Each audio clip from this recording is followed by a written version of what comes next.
অন্য দেশের দেশান্তরিত করে দেওয়া হোক। এই কোরআনের আওয়াজ মক্কায় যদি আর না উঠে তাহলে তার কোনো ঝামেলা নাই। আবু জাহেলের মুখটা একটু উজ্জ্বল হলো, কত তুমি ঠিক বলছো, মুহাম্মদকে অন্য দেশে পাঠিয়ে দিলে তার কোনো ঝামেলা নেই। সঙ্গে সঙ্গে আবু সুফিয়ান বলছে মুহাম্মদকে অন্য দেশে পাঠিয়ে দিলেও ঝামেলা আছে। তার কারণ হলো ওই মুহাম্মদের মুখের মধ্যে এমন একটা জাদু আছে, ওই মুহাম্মদের জাদু মাখা মুখ দিয়ে যদি একবার কেউ কোরআনের তেলাওয়াত শোনে, সে আবার ইসলামের সুশীতল ছায়াতলে আশ্রয় নিবে। আর পৃথিবীর যে কোনো প্রান্তে মুহাম্মদ যাবে, আস্তে আস্তে তার দলটা ভারী হবে। আর সেখান থেকে দল ভারী হয়ে এসে ওই সবাই মিলে তোর গদিতে আগুন দিবে একসাথে। অন্য দেশে পাঠায় দিলে আরো ঝামেলা বেশি। কথা বুঝতে পারছেন না? আমার তো এখন মাথার চুল ছিঁড়া ছাড়া তার বুদ্ধি নেই, আমি এখন করবোটা কি? আবু সুফিয়ান বলতেছে, আপনারা কি বিরক্ত হচ্ছেন? তাহলে এখান থেকে দুই যুবক উঠলেন কেন? আমি জানি নামাজের জামাত হয়, কিন্তু এরা যে দুই তিনজন একসাথে জামাতে পেশাব করতে যাবে, এটার আবার দলিল যার লাগবে সে যাবে। কথা কন না কেন, ঠিক কিনা? আমি কি আমার পূর্ণ সাবজেক্ট কমপ্লিট করব না মনোযোগ দিব? পরিপূর্ণ করব। আপনারা শুনবেন? কে কে শুনবেন না হাত থেকে? এত সুন্দর পরিষ্কার করে বললাম, কে কে শুনবেন না হাত থেকে? তারপরেও তার মানে মগজ এখনো ডানে বামে আছে, চিন্তা করছেন যে হুজুর কি দিয়ে বা কি বলবেনি। আমি তো একটা বিষয় ভিত্তিক বক্তব্যই আপনাদেরকে করে শোনাচ্ছি, খুব খেয়াল করে শোনেন। আপনারা যারা বসেছেন আলহামদুলিল্লাহ জমে বসেছেন, শ্রোতা আস্তে আস্তে আরো বেড়েছে, আমি শুকরিয়া, আপনাদের জন্য দোয়া করছি। তবে শুনুন আমার ভাইরা, আমার বাবারা, এখন আর কেউ উঠবেন না, একটা মুহূর্তে আমরা চলে এসেছি, কেমন? এখন আর কেউ নড়াচড়া করবেন না। একান্তই যদি কেউ উঠতেই চায় তাহলে কিন্তু আমি এবার জিজ্ঞেস করবো যে কোথায় যাচ্ছেন। এক আঙ্গুল দেখালে বুঝবো পেশাব, আর যদি দুই আঙ্গুল দেখান তাহলে বুঝবো পড়ছে বড়টা। উত্তর ময়মনসিংহের নেত্রকোনা নামক একটা জেলা আছে, আছে না? এই নেত্রকোনা জেলায় একবার আমি দুই আঙ্গুলের কথা বলতে সামনে থেকে এক মুরব্বী বলছিলেন, হুজুর তিন আঙ্গুলেরও তো ছুটি হয়। তা আমি বললাম তিন আঙ্গুলের ছুটির খবর আমি জানি না। উনি তখন বললেন, যদি কেউ তিন আঙ্গুল দেখায় তাহলে বুঝবেন বিড়ি টানা। আচ্ছা বলেন তো, কোরআনের মাহফিলে বিড়ি টানাটানের কোনো ছুটি দেওয়া যাবে? সুতরাং স্তব্ধ হয়ে বসুন, অল্প একটু সময় আমরা এই সাবজেক্ট পরিপূর্ণ করবো ইনশাআল্লাহ। প্রিয় হাজারে মাজলিস, এবার আবু সুফিয়ান বলছে আমার মাথায় একটা বুদ্ধি আসছে। আবু জাহেল বলে তাড়াতাড়ি বল, কি বুদ্ধি? বলে মুহাম্মদ যেহেতু কোরআন দিয়ে দাওয়াত দিচ্ছে, এটা একটা শিক্ষা দীক্ষার ব্যাপার, সুতরাং এই মুহাম্মদের সঙ্গে একটা শিক্ষিত লোককে বাহাস করতে লাগিয়ে দিতে হবে। মুহাম্মদ তো মূর্খ মানুষ, নবী প্রেমী একটু জবান খুলে বলুন আমার নবী কি মূর্খ? ওরা বুঝতেছে মূর্খ, কিন্তু নবী আসলে বিশ্বজ্ঞানী। কথা কোন ঠিক কিনা? মুহাম্মদ মূর্খ মানুষ। এই মুহাম্মদের সামনে যখনই একটা শিক্ষিত মানুষকে বাহাস করতে লাগিয়ে দেওয়া হবে, তখন কিন্তু মুহাম্মদ হেরে যাবে। আর মুহাম্মদ হেরে গেলে মক্কার কাফের মুশরিক যারা আছে আমাদের কিছুই করা লাগবে না। মুহাম্মদকে ভণ্ড নবী বলে ওরাই একদম শেষ করে দিবে। সঙ্গে সঙ্গে আবু জাহেল বলতেছে, খুব সুন্দর idea, good idea, good idea, খুব ভালো একটা আইডিয়া তুমি দিয়েছো। তাহলে এমন একটা শিক্ষিত লোক কোথায় পাওয়া যাবে? সাথে সাথে আবু সুফিয়ান বলছে, একজন বিশ্ব বরেণ্য কবি আছে ইয়ামান দেশে। জোরে বলুন কোন দেশে? ইয়ামান দেশে। তার নাম হলো কবি রাহেব বিন কাহকাহ। নাম তো এরকম দাঁত ভাঙা না। আবু জাহেল বলতেছে, তাহলে শুভ কাজে দেরি করার দরকার নাই, তাড়াতাড়ি চলো। এবার আবু সুফিয়ান আর আবু জাহেল এই দুইজন ঘোড়া নিয়ে ছুটল আর ইয়ামান দেশে গিয়ে কবি সাহেবের বাড়ির দরজায় দাঁড়িয়ে খুব জোরে জোরে থাপ্পড় দিয়ে কর্কশ আওয়াজে আবু জাহেল বলতেছে, আয় কবি তাড়াতাড়ি বের হও, কথা আছে। একটা নেতাগিরি ভাব আছে না? কবি বলতেছে, কে? বলে আমি মক্কার লিডার আবু জাহেল। কবি মেজাজ গরম করে বলছে, এটা মক্কা নয়, এটা ইয়ামান। তোর নেতাগিরি আছে মক্কায় আছে, তোর নেতাগিরি ইয়ামানে চলবে না। বলা নামিয়ে কথা বল, আল্লাহু আকবার কর না কেন? আপনাদের এই তো ওয়ার্ডের কোন মেম্বার যদি নাটোর শহরে আমার 7 নম্বর ওয়ার্ডে গিয়ে যদি বলে 7 নম্বর ওয়ার্ডবাসী আমি অমক এলাকা ঈশ্বরদীর ভেতরের একজন মেম্বার, আমার হুকুম তোমরা মানো, অমক এলাকার লোক আমাদের এলাকার লোক বলবে তোমার এলাকায় তুমি গিয়ে হুকুমটা দাও বাবা, এখান থেকে বিদায় দাও। বুঝা গেল? এক দেশের রাজার রাজত্ব আরেক দেশে চলে না। আবু জাহেলের তখন গলাটা একটু নিচু হলো, এবার হাত জোর করছেন, জাহাপনা মোহতারাম সম্মানিত, যা বলার দরকার তেল মারার দরকার, বুঝেন নাই? একটু দয়া করে দরজাটা খুলবেন। দরজা খুললে বসতে দিল। কেন আসছে বলো? সঙ্গে সঙ্গে বলি আমাদের মক্কার মধ্যে একজন পাগলের আবির্ভাব হয়েছে, তার নাম মোহাম্মদ নবী প্রেমী। একটু জোরে সরে আরেকবার বলেন, আমার আপনার দয়ার নবী মায়ের নবী তিনি কি পাগল ছিলেন? এ মোহাম্মদ পাগল। একটা কোরআনের দাওয়াত দেয়, আস্তে আস্তে কোরআনের দলের লোক বেড়ে যাচ্ছে, আমাদের দলের লোক কমে যাচ্ছে।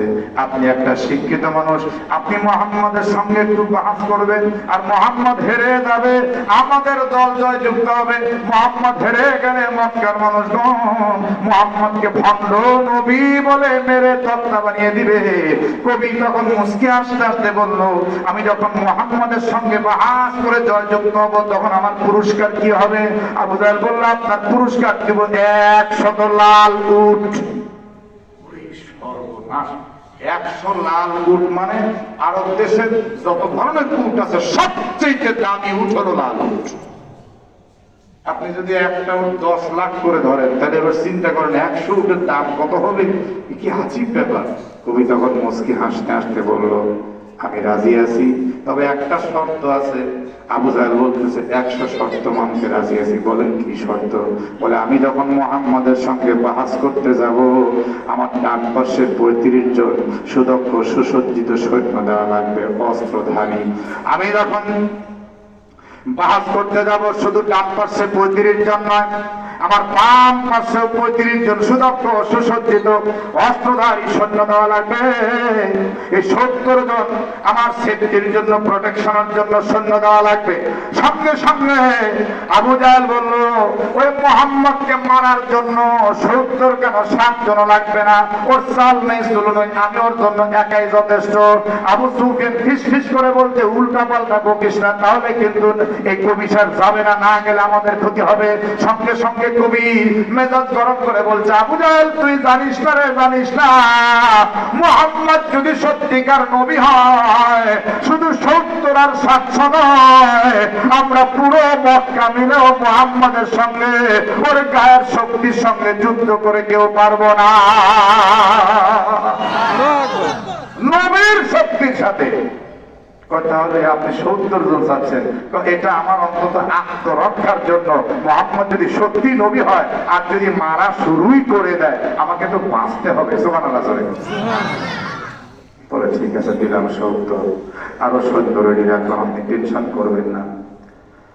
আগেই কিন্তু লোক দিয়ে খবর পাঠায় দেওয়া হলো মক্কায়, অমুক দিন অমুক টাইমে মুহাম্মদের সঙ্গে ইয়ামানি কবির বাহাস হবে।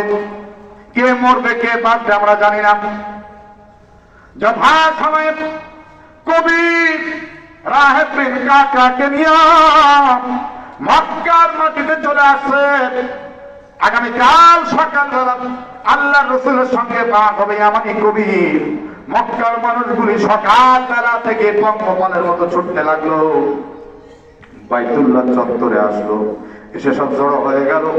এই দিক দিয়ে কবি সাহেবকে সামনে দাঁড় করিয়ে দেওয়া হলো, আর তার ডান পাশে 35, বাম পাশে 35, 70 জন সুদক্ষ সুসজ্জিত অস্ত্রধারী সৈন্য দিয়ে দেওয়া হলো। বাদ্যযন্ত্র বাজান শুরু করলো, বিজয় উল্লাস আরম্ভ করে দিল। কারণ মুহাম্মদ মূর্খ মানুষ, মুহাম্মদ আজকে হেরে যাবে, আমরা জয়যুক্ত হব। এই কবি সাহেবের পিছনে নেতাদের দলদের সারিবদ্ধতা, একের পর এক নেতারা দাঁড়িয়ে গেল। বাদ্যযন্ত্র বাজাতে বাজাতে এই কবি সাহেবকে নিয়ে রওনা দিল। ওই যে দেখা যায় বাইতুল্লাহ কাবা, আর কাবা শরীফের সঙ্গে তো কাবার হাতিম। হাতিম বোঝেন, খালি ওয়াস্তব করে গেলে হবে, আনতে হবে, বোঝাতে হবে। হাতিম বোঝেন, বোঝেন। এই যে দেখেন, মনে করেন এই চতুষ্কোণ বিশিষ্ট এটা হলো কাবা শরীফ। ওই যে কালো ঘরটা। যারা হাজী সাহেব গেছেন স্বচক্ষে দেখেছেন, আর যারা যান নাই আজকেও আপনি গুগলে সার্চ দেন অথবা আপনি ইউটিউবে সার্চ দেন, বাইতুল্লাহ দেখতে চান দেখতে পারবেন। এই বাইতুল্লাহ এক পাশে দেখেন একটু সামান্য উঁচু একটা ওয়াল করা ধনুকের মতো গোলাকার একটা ফাঁকা জায়গা আছে, আছে না? এইটাকে বলে হাতিম। এটাকে কি বলে? হাতিম। যে সময় এই ঘটনাটা ঘটতে যাচ্ছে বুখারী শরীফের হাদিসের মধ্যে আসছে, ওই সময় পুরা বাইতুল্লাহর ভিতরে, বাইতুল্লাহ সানসাইডে 360টা মূর্তি দিয়ে ভরা। আল্লাহ রাসূল ভিতরে যাবেন কেমনে? তাই আমার নবী এই ফাঁকা জায়গাতে হাতিমে বসে বসে কোরআন তেলাওয়াত করতেন, নামাজ পড়তেন, সাহাবাদেরকে কোরআনের শিক্ষা দিতেন। সুবহানাল্লাহ। আমার নবীজি সকালবেলা যথারীতি অন্যান্য দিনের মতো আজকেও সাহাবায়ে কেরামদেরকে নিয়ে বসে কাবার হাতিমে সাহাবাদেরকে কোরআনের তেলাওয়াত করে করে কোরআন শিক্ষা দিচ্ছেন। এই দিক দিয়ে আবু জাহেল বলছে, আয় রাহেব হাজা মুহাম্মদ, জোরে বলুন সাল্লাল্লাহু আলাইহি। ও কবি, ওই যে হাতিমের মধ্যে সুন্দর চেহারা বিশিষ্ট মানুষ বসা আছে, ওই মানুষটার নাম হলো মুহাম্মদ। তুমি তার সঙ্গে দাস করবে। যখনই বলছে ওই যে মুহাম্মদ, কবি সঙ্গে সঙ্গে পথ চলা বন্ধ করে থমকে দাঁড়িয়ে গেছে। দাঁড়িয়ে গিয়ে মনের চক্ষু দিয়ে দৃষ্টিপাত করেছে আর চিন্তা করছে, এই আবু জাহেল তো বললো মুহাম্মদ নাকি একটা পাগল। আমি বিশ্বের বিভিন্ন দেশের মধ্যে গেছি, কোনোদিন তো কোনো পাগলকে এত সুন্দর দেখি নাই, কোন পাগলকে আমি এত পরিমাণে দেখি নাই। বহুত পাগল দেখছি মাথার চুল খুশকো খুশকো, পাগল দেখছি দাঁতে থাকে একদম ছাতা ধরা, পাগল দেখছি তাদের পোশাক পরিচ্ছদ থাকে একদম ধুলোমণি, পাগল দেখছি চুলে থাকে জটলা, কিন্তু এর চুলটা কত সুন্দর, চাঁদ নয়তন মুক্তর চাইতে উজ্জ্বল আর চকচকে, আর তার চেহারার মধ্যেই প্রকাশ পেয়ে গেছে তিনি একজন সত্য নবী। আবু সুফিয়ান পার্শ্ব থেকে বলছে, কবি চুপচাপ দাঁড়িয়ে কেন থাকো, যাও যাও মুহাম্মাদের সঙ্গে বাহাস করে জয়যুক্ত হও আর 100 উট জিতে নাও। কবি তখন ঝাঁকি দিয়ে উঠে বলছে, ওই নবীকে একটু প্রাণ করে দেখতে দাও। আল্লাহু আকবার করে বলেন। কাফেররা তখন চিন্তা করছে মুহাম্মাদের সঙ্গে যেহেতু বাহাস করবে, তাই বুঝি মুহাম্মদকে একটু মেপে নিচ্ছে। নিক ও কবি যাও, তুমি যাও, আমরা হয়তো দূরে খেজুর গাছের ছায়ার মধ্যে বসলাম, বিজয়ের ইন্তজারে আমরা থাকলাম। শয়তান এসে এবার কুমন্ত্রণা দিয়ে বললো, দেরি করো না, শুভ কাজে দেরি করতে নেই, তাড়াতাড়ি 100 উট জিতে নাও, চলে যাও চলে যাও। এবার কবি 70 জন সৈন্য নিয়ে কাবার হাতিমের সামনে দাঁড়ালো। সৈন্যদেরকে বাইরে না